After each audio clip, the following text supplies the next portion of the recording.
13 अप्रैल की सुबह थी। चाइना बॉर्डर के पास एक फ्लैग मीटिंग हो रही थी। चाइनीज ऑफिसर ने इंडियन कमांडर से कहा, आप अपने उस सोल्जर को वापस बुला लीजिए जो रात में सफेद घोड़े पर हमारी साइड आ जाता है।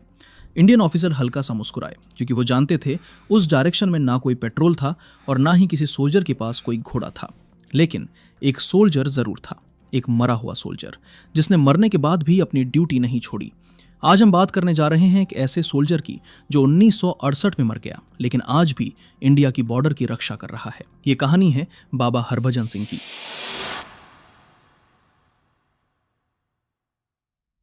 इस कहानी की शुरुआत होती है पार्टीशन से पहले के पंजाब से। 1941 में हरभजन सिंह का जन्म पाकिस्तान वाले पंजाब के कपूरथला जिले में हुआ था। लेकिन आज़ादी के बाद जब देश बटा तो उनका परिवार सब कुछ छोड़कर भारत वाले पंजाब में आ बसा। उनका परिवार किसानी करता था। हरभजन दिन भर खेती में अपने पिता का हाथ बटाते और शाम को आसमान की तरफ देखते, जहां से कभी कभी फाइटर जेट्स गुजरते थे। उसी फाइटर जेट्स की गूंज में उन्होंने अपना सपना बुना, एक दिन वर्दी पहनकर सीमा की रक्षा करने का। कड़ी मेहनत के बाद 1965 में वो इंडियन आर्मी में भर्ती हो गए और 23 पंजाब रेजिमेंट का हिस्सा बन गए। उनकी पहली पोस्टिंग हुई सिक्किम की बर्फीली पहाड़ियों में, जहां भारत और चाइना की सरहद सिर्फ कुछ कदम दूर थी। यहां दिन भी अंधेरा लगता था, क्योंकि ठंड और बादलों से घिरा ये इलाका सूरज की रोशनी से ज्यादातर छुपा रहता था। ऊपर से ऑक्सीजन की कमी, सांस लेना मुश्किल और हर कदम पर खतरा था। लेकिन हरभजन अपनी चैलेंजिंग ड्यूटी से कभी पीछे नहीं हटे। वो हमेशा सबसे पहले उठते, साथियों की मदद करते और हर काम बिना शिकायत के पूरा करते। उनकी ईमानदारी और ड्यूटी के प्रति समर्पण देखकर साथियों ने उन्हें प्यार से बाबा कहना शुरू कर दिया, एक ऐसा नाम जो आगे चलकर उनके साथ हमेशा के लिए जुड़ गया। 1968 अक्टूबर का महीना था। नाथुला पास पर लगातार बारिश हो रही थी। रास्ते कीचड़ और बर्फ से ढक चुके थे। तापमान 0 से नीचे चला गया था। इन्हीं हालातों में हरभजन को एक जिम्मेदारी सौंपी गई, खच्चरों पर भोजन और गोला बारूद लादकर ऊपर की पोस्ट तक पहुंचाना था। सुबह उन्होंने अपनी वर्दी पहनी, जूते बांधे, झंडे की तरफ देखा और यात्रा शुरू की। आसमान काला हो रहा था, हवा तेज चल रही थी और बादल नीचे उतर आए थे। फिर भी वो रुके नहीं, क्योंकि सीमा पर कोई काम कल के लिए नहीं छोड़ा जाता है। रास्ता बेहद संकरा था। एक तरफ पहाड़ की ऊंची दीवार, दूसरी तरफ गहरी खाई और उसके नीचे तेज बहती नदी, जिसका पानी इतना ठंडा था कि उसमें गिरने का मतलब सीधी मौत थी। हर कदम के साथ बर्फ चरमराती थी। खच्चर घबराए हुए थे। हरभजन उन्हें शांत करते हुए आगे बढ़ते रहे। तभी अचानक ऊपर से एक पत्थर गिरा। तेज आवाज हुई। खच्चर बुरी तरह घबरा गए और भागने लगे। हरभजन ने उन्हें संभालने की कोशिश की, लेकिन उसी पल उनका पैर फिसल गया और अगले ही क्षण वो चट्टान से फिसलते हुए सीधे नदी की गहराई में गिर गए। कुछ ही सेकंड में सब खामोश हो गया। ऊपर बस बर्फ गिर रही थी और नीचे पानी का शोर धीरे धीरे खत्म हो गया। तेज बहाव में हरभजन का शरीर करीब 2 किलोमीटर तक बहता चला गया। जब शाम तक हरभजन अपनी पोस्ट पर नहीं लौटे तो बाकी सैनिकों को एहसास हुआ कि कुछ गलत हो चुका है। तुरंत एक सर्च टीम भेजी गई, लेकिन पहाड़ों की बर्फ से हर रास्ता ढक चुका था। 1 दिन बीता, 2 दिन बीते, 3 दिन बीत गए, पर ना कोई निशान मिला, ना कोई आवाज। आखिरकार मिसिंग इन एक्शन लिखकर फाइल बंद कर दी गई। कैंप में खामोशी छा गई। जवानों की आंखों में एक ही सवाल था, इतना ईमानदार जवान आखिर गया कहाँ? फिर 5वें दिन कुछ ऐसा हुआ जिसे सुनकर आज भी रोंगटे खड़े हो जाते हैं।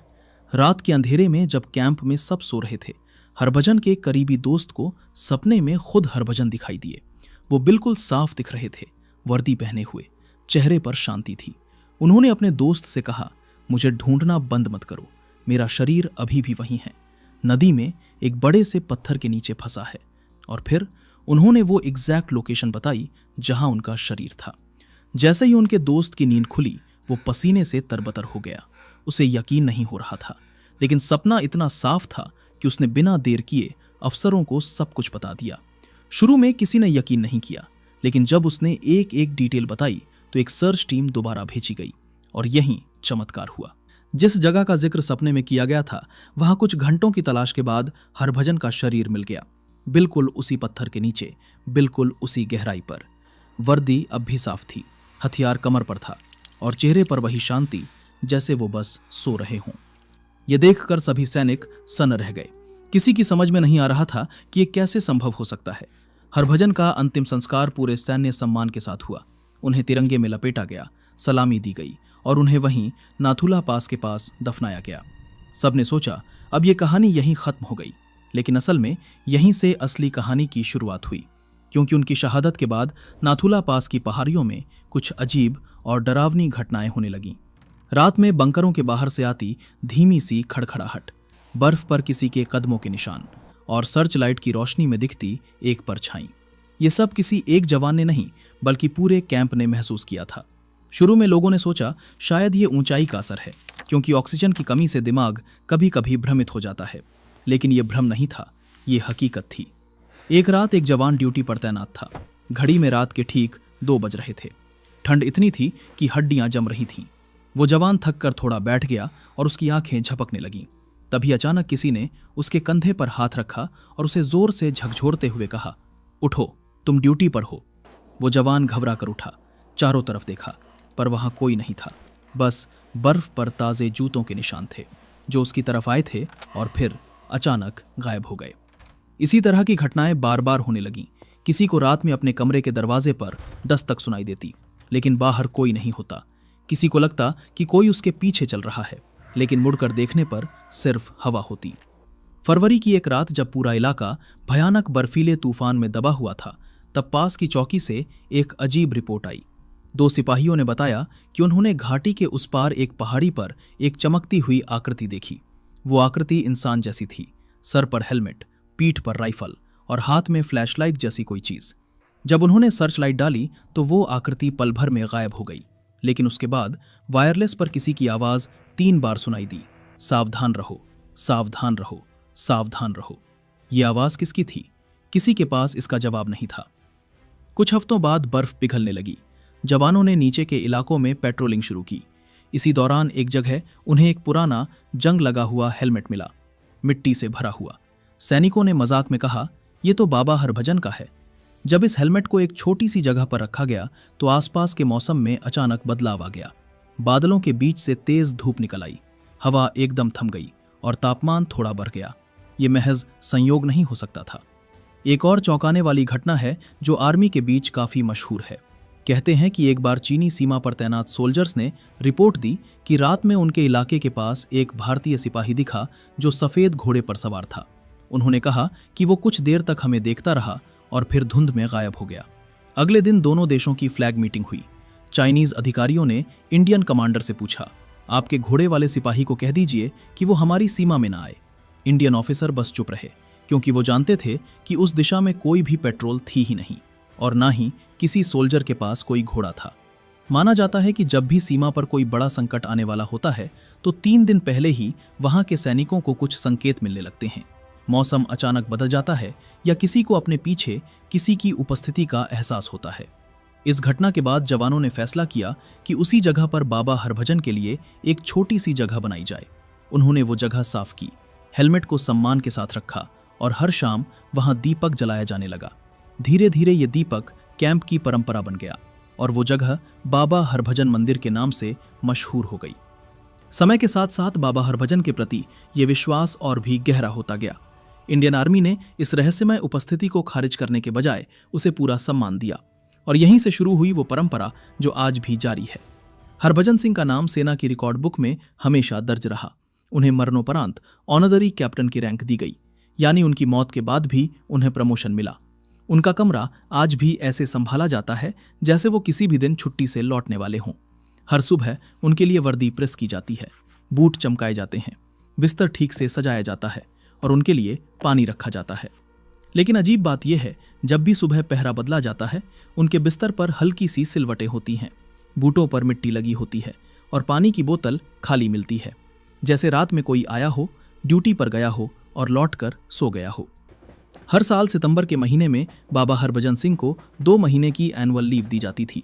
उनका सामान, तस्वीर, वर्दी और मेडल्स एक ट्रेन के फर्स्ट क्लास डिब्बे में भेजे जाते। न्यू जलपाईगुड़ी से कपूरथला तक पूरी जर्नी में उनके लिए एक सीट रिजर्व रहती और उस सीट पर कोई नहीं बैठता था। 2 महीने बाद यही सामान वापस भेजा जाता और सेना के रिकॉर्ड में लिखा जाता, बाबा हरभजन सिंह ने अपनी एनुअल लीव पूरी की और ड्यूटी पर वापस लौट गए। उनके नाम की सैलरी भी हर महीने दी जाती थी जो उनके परिवार तक पहुंचाई जाती थी। ये सिर्फ एक परंपरा नहीं थी, ये इंडियन आर्मी का अपने शहीद के प्रति सम्मान था। लेकिन 2017 में कुछ ऐसा हुआ जिसने इस पूरी परंपरा को हिलाकर रख दिया। कुछ लोगों ने इसे अंधविश्वास कहकर इसका विरोध किया। अदालत में याचिका दाखिल हुई। तर्क दिया गया कि सेना को धार्मिक आस्था से अलग रखा जाना चाहिए और यह भी कहा गया कि एक मृत व्यक्ति को सैलरी देना और छुट्टी पर भेजना तर्कसंगत नहीं है। कोर्ट में सुनवाई हुई और फिर फैसला आया, बाबा हरभजन सिंह को छुट्टी पर भेजने की परंपरा रोक दी जाए। मंदिर को भी कुछ समय के लिए बंद कर दिया गया। सैनिकों को यह फैसला गलत लगा, लेकिन ऑर्डर सेना का हिस्सा होता है, इसलिए सब चुप रहे, पर अंदर से हर कोई टूट चुका था। फिर वही सर्दी आई, दिसंबर 2017। नाथुला पास पर भारी बर्फबारी शुरू हो गई। जब मंदिर बंद था तभी अचानक अजीब घटनाएं होने लगीं। एक रात गश्त पर निकले जवानों ने देखा मंदिर की दिशा में एक हल्का सा प्रकाश दिख रहा है। जब वो पास पहुंचे तो हैरान रह गए। वो दीपक जो महीनों से बुझा हुआ था अब तेज लौ के साथ जल रहा था। मंदिर के गेट तक जाते हुए ताजे पैरों के निशान मिले, चौड़े बूटों के निशान, बिल्कुल आर्मी बूट्स जैसे, जो सीधे मंदिर की तरफ जा रहे थे। ये देखकर सभी जवानों की रूह कांप गई। कुछ ही दिनों में मामला सेना के सीनियर अफसरों तक पहुंच गया। आखिरकार फैसला बदला गया, मंदिर दोबारा खोल दिया गया, परंपरा फिर से शुरू की गई। तब से आज तक हर जवान अपनी पोस्ट पर जाने से पहले मंदिर जाता है, बाबा हरभजन से प्रार्थना करता है और फिर सीमा पर खड़ा होता है।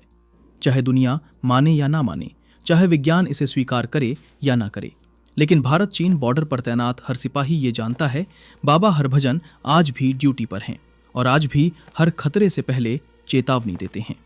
ये है बाबा हरभजन सिंह की कहानी, भारत के असली घोस्ट सोल्जर की कहानी, जिसने ये साबित कर दिया कि सच्ची देशभक्ति जन्म और मृत्यु की सीमाओं से परे होती है। दोस्तों, अगर ये वीडियो आपको पसंद आया हो तो वीडियो को एक लाइक जरूर करें और चैनल को भी सब्सक्राइब करें। हम ऐसे ही वीडियो हर हफ्ते आपके लिए लाते रहेंगे। तब तक के लिए जय हिंद।